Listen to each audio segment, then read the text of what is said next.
ई भक्ति के रंग में रंगल गांव देखा, धर्म में करम में सनल गांव देखा, अगल में बगल में सगल गांव देखा, अमावसा नहाए चलल गांव देखा। एहू हाथे झोरा ओहू हाथे झोरा, कान्ही पे बोरी कपारे पर बोरा, कमरी में केहू रजाई में केहू, कथरी में केहू दुलाई में केहू, आजी रंगावत हई गोड़ देखा, हसत हुए बब्बा तनी जोड़ देखा। घूंघटवे से पूछे पतोहिया की अय्या, गठरिया में अब का रखाई बतैहा। एहर हउए लुग्गा ओहर हउए पूड़ी, रामायण के लग्गे हम महुआ के ढूड़ी, चाउर चिवरा किनारे के ओरी, नयका चपलवा अचारे के ओरी। अमावसा का मेला अमावसा का मेला, यह हउए भैया अमावसा का मेला। नमस्कार, मैं रवीश कुमार। कुंभ के आगे अगर लगता है तो अर्ध कुंभ लगता है या महाकुंभ लगता है। इस बार कुंभ के आगे वीआईपी लग गया। वीआईपी पास की आस में न जाने कितने वीआईपी मुक्ति पाने से रह गए और न जाने कितने केवल पास लेकर वीआईपी बन गए जो बन नहीं सकते थे। वीआईपी लोगों की कल्पना में केवल वीआईपी होना होता है, वरना किसी वीआईपी ने भी लिखा होता कि एक तरफ जब आम जनता कई कई किलोमीटर पैदल घसीटते हुए खुद को संगम तट पर लिए जा रही थी, बहुत जोर से हूटर की शोर का बवंडर उठा। उस बवंडर में वीआईपी की कार उड़ी जा रही थी। पुण्य वितरण के राशन कार्ड लेकर चली जा रही जनता के सिर पर गठरी का बोझ भारी था। अपने को बचा बचा कर खर्च करती हुई घाट तक चले जाने का जुनून सर पर तारी था। और इधर वीवीआईपी के खाते में पुण्य यूपीआई से डायरेक्ट दनादन क्रेडिट हुआ जा रहा था। इन वीआईपी की व्यथा तो सबने सुनाई। माया लोक के प्रपंचों में बिना वारंट के गिरफ्तार हमारे ये वी और वीवी प्रकार के 2 आईपी गंगा की अदालत में डुबकी लगाते रहे, माया मोह से मुक्ति के लिए छटपटाते रहे। कितना कुछ देखने को था कुंभ में, हम वीआईपी ही देखते रहे, वीवीआईपी ही दिखाते रहे। वीआईपी के आराम के आगे आम आदमी की तपस्या पीछे रह गई। गंगा के किनारे इतनी ठंड में सो रहे ये लोग होमलेस नहीं हैं, बल्कि होम को घर पर छोड़ आए हैं और यहाँ कम से कम कल्पवास कर रहे हैं। मोबाइल फोन पर -डिग्री सेल्सियस चेक करने वाले दौर में इन लोगों को किसी माइनस से मतलब नहीं। इन सभी ने सारी रात ठिठुरने की चुनौती स्वीकार की है और अपना बिस्तर नदी के किनारे फैला दिया। ठंड का मुकाबला करने के लिए कंबल के ऊपर कंबल डाल दिए गए हैं और शीत की बूंदों से कंबल को बचाने के लिए ऊपर से प्लास्टिक की चादरें फैला दी गई हैं। अपने अपने कंबलों में खुद को गठरी की तरह लपेटे समेटे हुए ये लोग प्लास्टिक की एक चादर से ठंड का सामूहिक मुकाबला कर रहे हैं। कुंभ केवल स्नान नहीं है, स्नान के पहले और स्नान के बाद भी बहुत कुछ है। इतनी रात कौन यहाँ सो सकता है? यह सवाल उनसे है जिनके कमरों में नाना प्रकार के हीटर जलते हैं। व्यवस्था इन तक नहीं पहुंची, यह सवाल हो सकता है, लेकिन गंगा तक पहुंचने के लिए इन लोगों ने भी व्यवस्थाओं तक पहुंचने को शर्त नहीं माना। खुले मैदान के बीच ये छोटा सा चेंजिंग रूम है। इसकी दीवार पर लिखा है दिव्य भव्य डिजिटल महाकुंभ 2025। सामने वही प्लास्टिक की चद्दर और लोगों का सामान पड़ा हुआ है। एक डुबकी के लिए इतना त्याग, सर्दी से मुकाबले का यह देसी तरीका कुंभ में ही नजर आ सकता है। रात के वक्त गंगा के ठंडे पानी में नहाने का हौसला कुंभ में ही मिलेगा। गीजर के गर्म पानी से नहाने वाले शहरी संसार में लोग आज भी ठंडे पानी में नहा रहे हैं, लेकिन कुंभ में स्नान ही एकमात्र यात्रा नहीं। स्नान के अलावा भी कुंभ के अनेक पड़ाव हैं। टेंट सिटी कुंभ का नया शब्द है, वैसे ही जैसे शाही स्नान इस बार अमृत स्नान हो गया है। बस इतनी कृपा की गई है कि कुंभ का नाम अमृत कुंभ नहीं रखा गया। लेकिन यहां आने वाले लोग क्या केवल पुण्य की चाह में ही आते होंगे? इसका जवाब बहुत मुश्किल है। सरकारी विज्ञापन में जरूर लिखा है पुण्य फले महाकुंभ चले। यहां आने वाले लोगों को केवल पुण्य की चाह तक सीमित रखना उनके साथ अन्याय तो होगा। इस बार कुंभ को समझने से पहले ही मीडिया को एक सरकारी बुकलेट थमा दी गई। बता दिया गया कि कुंभ को लेकर संभावित कहानियां हैं जो बताई ही जानी चाहिए। मीडिया की रिपोर्ट बुकलेट तक ही सीमित रह गई, लेकिन कुंभ का विस्तार सरकारी बुकलेट से कहीं ज्यादा व्यापक है। उसे देखना हर बार की तरह इस बार भी सब चूक गए। 1976 में हिंदी के महान साहित्यकार निर्मल वर्मा कुंभ गए। वहां से लौटकर उन्होंने लिखा, मैं इस मेले में खाली होकर आया था, सब कुछ पीछे छोड़ आया था। तर्क बुद्धि, ज्ञान, कला, जीवन का एस्थेटिक सौंदर्य। मैं अपना दुख और गुस्सा और शर्म और पछतावा और लांछना, प्रेम और लगाव और स्मृतियां भी छोड़ आया था। मैं बिल्कुल खाली होकर आया था, खाली और चुप, क्योंकि शब्द बहुत पहले किसी काम के नहीं रहे थे। चुप और अदृश्य। मैं अथाह भीड़ में अपने को अदृश्य पाना चाहता था। कैंप के बाहर आया तो असंख्य छायाएं दिखाई दी। बीच सड़क पर रेंगता हुआ प्रेतों का जुलूस। 1 साल बाद मैं किसी जुलूस में निडर शामिल हुआ था। यहाँ कोई डर नहीं, कोई अफवाह नहीं, कोई झूठ नहीं। छायाओं से डर कैसा? प्रेतों के बीच मैं एक प्रेत था। न मैं उनसे डरता था, न वे मुझसे। हम सभी अपनी अपनी जगह, अपनी तरह के लोगों के बीच रहते हैं। जरा सी जगह बदलती है, घबराहट होने लग जाती है।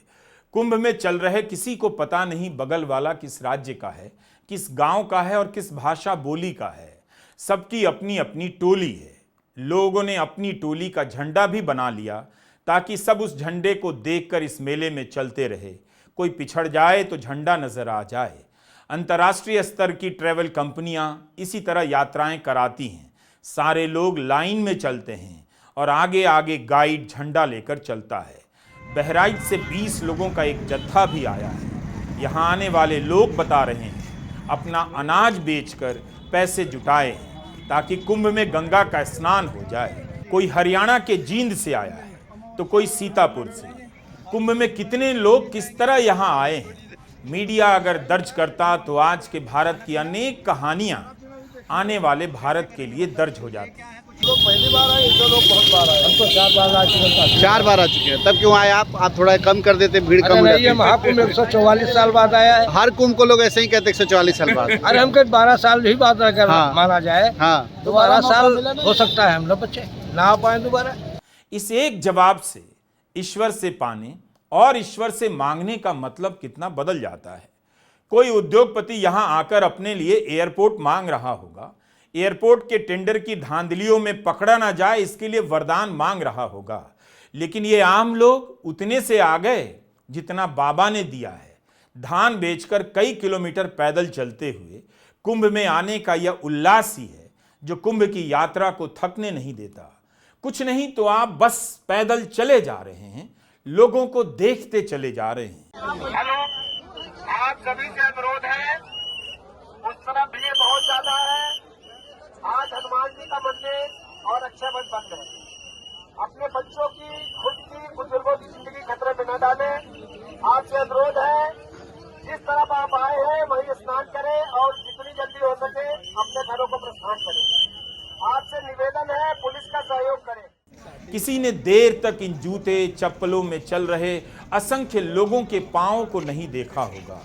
ब्रांड वाली कंपनियों के जूतों पर भरोसा करने के इस दौर में भी लाखों लोग बिना ब्रांड वाली कंपनियों के बनाए जूतों और चप्पलों पर भरोसा कर रहे हैं, पहनकर कुंभ में चल रहे हैं।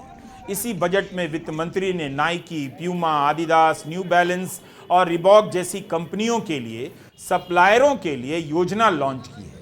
उन्होंने कहा है कि 22 लाख नए रोजगार पैदा होंगे। कुंभ में आए लोगों ने इन चप्पलों और जूतों को खरीदकर भारत भर में कितनों को रोजगार दिया, किसी ने जानने की कोशिश नहीं की।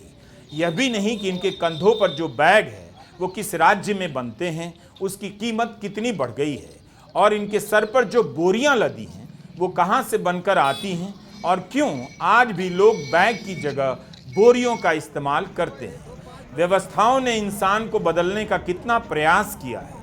ये वो लोग हैं जो व्यवस्था के बदलने के अभियानों से बच निकले हैं। सिर्फ कंधे पर लटकाए गए बैग और पांव में पहने गए जूतों चप्पलों से ही भारत की अर्थव्यवस्था की कितनी कहानियां आप जान सकते हैं। लोग कहानी लेकर आए हैं और चले जा रहे हैं। मगर कोई सुनने वाला नहीं, पूछकर लिखने वाला नहीं। कुंभ में जाइए तो केवल लौट आने के लिए नहीं, बल्कि अपने अगल बगल चल रहे अनेक अपरिचित लोगों के साथ देर तक चलते रहने के लिए भी जाइए। भूले भटके शिविर में लोगों को बुलाया जा रहा है। बांका के रहने वाले, नया गांव की लक्ष्मीबाई, बलरामपुर की निर्मला देवी, जनक भंडारी नेपाल से आए हैं और अपने जत्थे से अलग हो गए हैं। बांका के रहने वाले, आप मेला क्षेत्र में जहाँ भी हो, भूले भटके शिविर में आ जाए।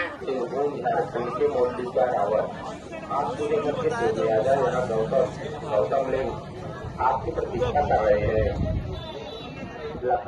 महान कवि कैलाश गौतम ने अमावस का मेला नाम से एक शानदार कविता लिखी है। उस कविता से गुजरते हुए लगा कि हमने कुंभ को देखने और समझने में कितनी चूक कर दी। कैलाश गौतम जी ने यह कविता 1989 के कुंभ में लिखी थी और उसी कुंभ में पढ़ी गई। हम इस कविता का पाठ करना चाहते हैं उनके लिए जिन्होंने कुंभ नहीं देखा और उनके लिए जिन्होंने कुंभ जाकर भी कुंभ नहीं देखा। जेहर देखा ओहरे बढ़त हउए मेला, आ सरगे के सीढ़ी चढ़त हउए मेला। बड़ी हउए सांसद न कहले कहाला, मुड़े मुड़ सगरो न गिनले गिनाला। यही भीड़ में संत गिरहस्थ देखा, सबे अपने अपने में हवा व्यस्त देखा। अटाई में केहू त टोपी में केहू, आ झूसी में केहू, अलोपी में केहू। अखाड़न का संगत अरंगत ही देखा, बिछल हवा हजारन का पंगत ही देखा। कहीं रास लीला, कहीं प्रवचन हो, कहीं गोष्ठी हो, कहीं पर भजन हो। केहू बुढ़िया माई के कोरा उठावे, आ त्रिवेणी मैया में गोता लगावे। कलप बांस में घर का चिंता लगल हो, कटल धान खरिहाने वैसे परल हो। अमावसा का मेला, अमावसा का मेला, ये हउए भैया अमावसा का मेला। हम इस कविता के अलग अलग हिस्सों का पाठ करते रहेंगे, वीडियो आप पूरा देखिएगा। यह कविता याद दिलाती है कि कुंभ में देखना कितना अलग अनुभव है। आप केवल इंसान नहीं देखते, स्नान नहीं देखते। 1989 के साल में कोई कवि इतनी बारीकी से कुंभ को दर्ज कर रहा है। 2025 के साल में कुंभ को कितना हल्का कर दिया गया है। नाग वासुकी मंदिर के प्रांगण में खंभों के पीछे की जगह लोग ठहराए गए हैं। इन लोगों का सर सामान बोरियों में बंद है। कोई रत जगह कर रहा है तो कोई गांव घर की बची हुई बातों को पूरा कर रहा है। सैकड़ों चैनलों से इस भारत का दर्शन गायब है। दरिद्र नारायण में नारायण का दर्शन करना बंद हो गया। वीआईपी ही नया नारायण हो गया है। ट्रक पर दिव्य भव्य डिजिटल महाकुंभ मेला प्रयागराज लिखा है। उसी के नीचे डिजिटल इंडिया से बाहर रह गए लोग गहरी नींद में सो रहे हैं। डिजिटल इंडिया के ट्रक के नीचे लोग घुस गए हैं और उसे ही अपना छत बना चुके हैं। चुनाव में सर्वे करने वाले फर्जी लोग, फर्जी कंपनियां, फर्जी चैनल 10,000 का सैंपल बताते हैं, ऐसे जैसे पूरे देश का सैंपल हो। यहां कुंभ में भारत भर से आए लाखों लोगों के बीच कोई सर्वे करने वाला नहीं गया। कोई जानना नहीं चाहता कि यहां आने वालों ने कितना खर्च किया, कहां से पैसे जुटाए, पड़ोसी से लिया या अपना गहना बेचा। गंगा के किनारे लौटने और स्नान करने के पहले की उसकी सारी प्रक्रियाएं कुंभ की महान गाथा से माइनस कर दी गई हैं। निर्मल वर्मा आगे लिखते हैं कि सुबह का अंधेरा जिसमें किसी का चेहरा नहीं दिखाई देता था, कहते हैं यह अंधेरा सबसे निविड़, सबसे गहरा, सबसे ज्यादा रहस्यमयी होता है। डूबते चांद की एक पतली पीली परत झर रही थी।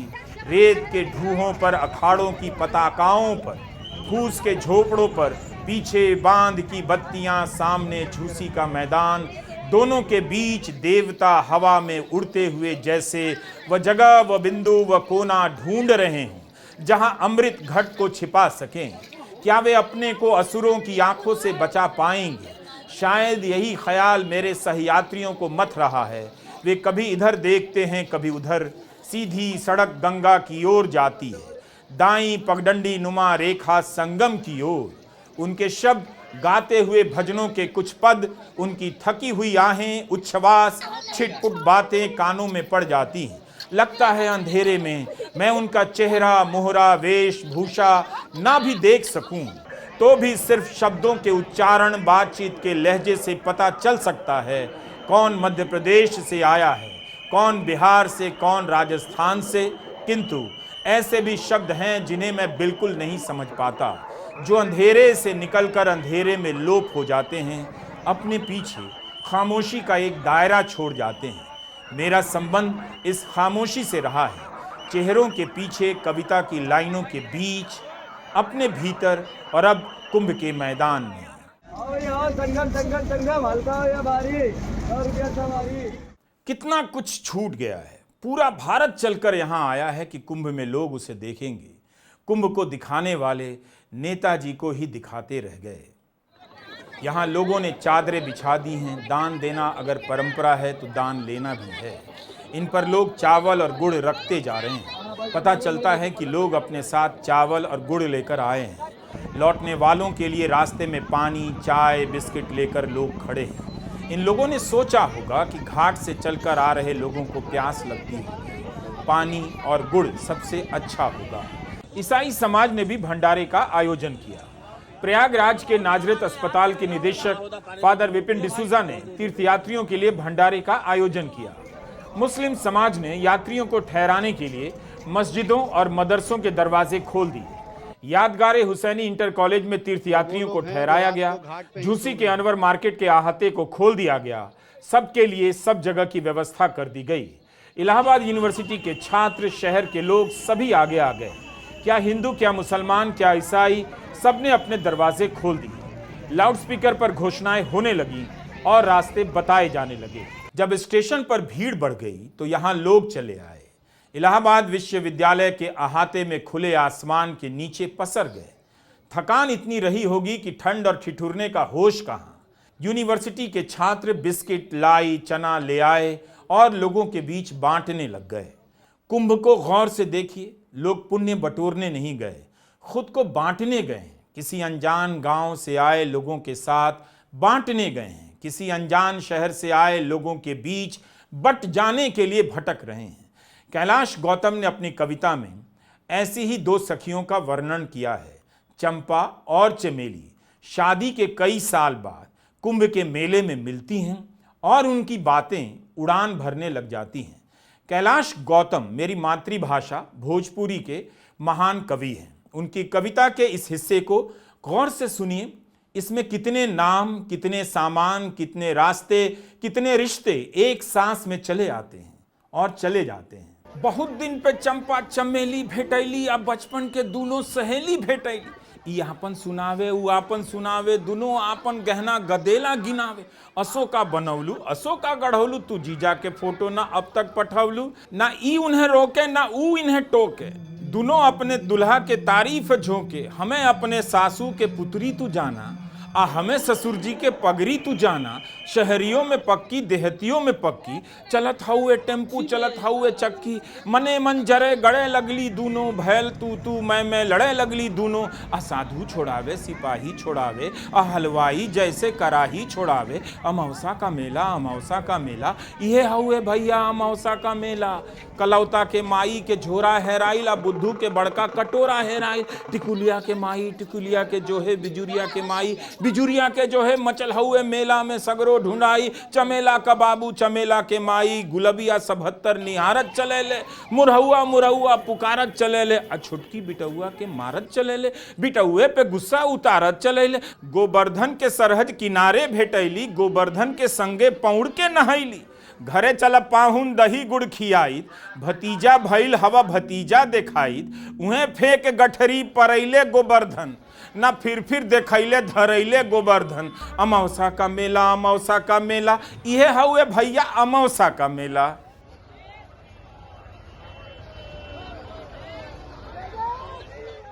कैलाश गौतम इस कविता को जब गाते थे तब समा बांध देते थे। उनकी कविता में पूरा कुंभ जीवित हो उठता था। मेरे पढ़ने में वैसा असर नहीं है जैसा कैलाश गौतम की आवाज में होता था। कैलाश गौतम ने कुंभ का जो दस्तावेज बनाया है इस कविता में, वैसी कविता कुंभ पर कम ही सुनने को मिलती है। कम से कम लोग जिक्र नहीं करते। किसी से भी पूछिए कुंभ पर कोई कविता बताओ, कैलाश गौतम की कविता आगे कर देता है। विद्यानिवास मिश्र की एक किताब है, हिंदू धर्म जीवन में सनातन की खोज। वाग्देवी प्रकाशन से यह किताब छपी है। मात्र 200 पन्ने की किताब है। खरीदिए और पढ़िए। सारी किताब तो नहीं पढ़ूंगा, लेकिन कुछ हिस्से का पाठ यहाँ जरूरी है। इस किताब में विद्यानिवास मिश्र लिखते हैं, कि हम तीर्थ से बात शुरू करें। तीर्थ का एक अर्थ है वह घाट जहां से नदी को पार कर सकना सुगम होता है। वैसे लोग सेतु या पुल से भी पार करते थे, पर सेतु से पार करने का अर्थ है केवल ज्ञान का हो जाना। ऊपर से देखकर निकल गए। नाव से पार करने से थोड़ा अधिक सामीप्य रहता है जल से, पर तैरकर या चलकर पार करना ही असली पार करना है, क्योंकि तभी नदी में हम होते हैं और हम में नदी होती है।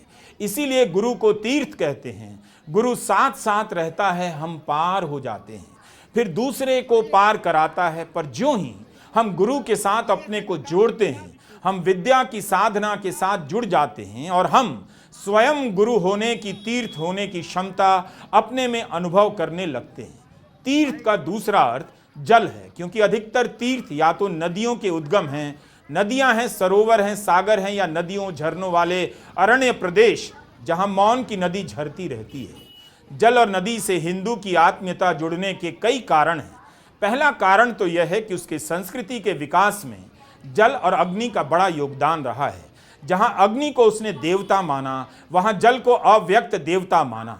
अग्नि को सृष्टि का अंकुरण माना तो जल को सृष्टि का गर्भ माना, और यज्ञ का जल से अपरिहार्य संबंध देखा। दूसरा कारण यह है कि उसने वाक को सरस्वती के रूप में, प्रवाहशील शक्ति के रूप में देखा। नदी की गतिशीलता, भाषा की गतिशीलता और धर्म की गतिशीलता, इन सब को जल की एक बिंदु में देखा। इसी एक बिंदु का आचमन उसे पवित्र कर देता है। तीसरा कारण है उसका भौतिक संस्कार भी नदी मात्रिक रहा है। नदियां उसकी खेती को उर्वर करती रही हैं। हजार हजार वर्षों से जोती जाती हुई भूमि नदियों के कारण नई होती रही है। इस देश का नाम ही नदी सिंधु पर पड़ा है, और आज जिन लोगों ने जिस कारण हिंदू नाम हमें दिया वो सिंधु ही तो है। तीर्थ और नदियों के बीच के रिश्ते को लेकर विद्यानिवास मिश्र ने सुंदर वर्णन किया है। काश हम इन बातों की चर्चा करते तो सभ्यता, संस्कृति के अलग अलग आयामों को जान पाते। कवि कृष्णमोहन झा की एक कविता है, नदी घाटी सभ्यता। जब भी नदी में उतरता हूँ, इस दुनिया की सबसे प्राचीन सड़क पर चलने की उत्तेजना से भर जाता हूँ। मेरी स्मृति में धीरे धीरे उभरने लगता है अपने अभेद्य रहस्य में डूबा हुआ जंगल। धीमे धीमे मुझे घेरने लगती है किसी अदृश्य सरीसृप के रेंगने की सरसराहट।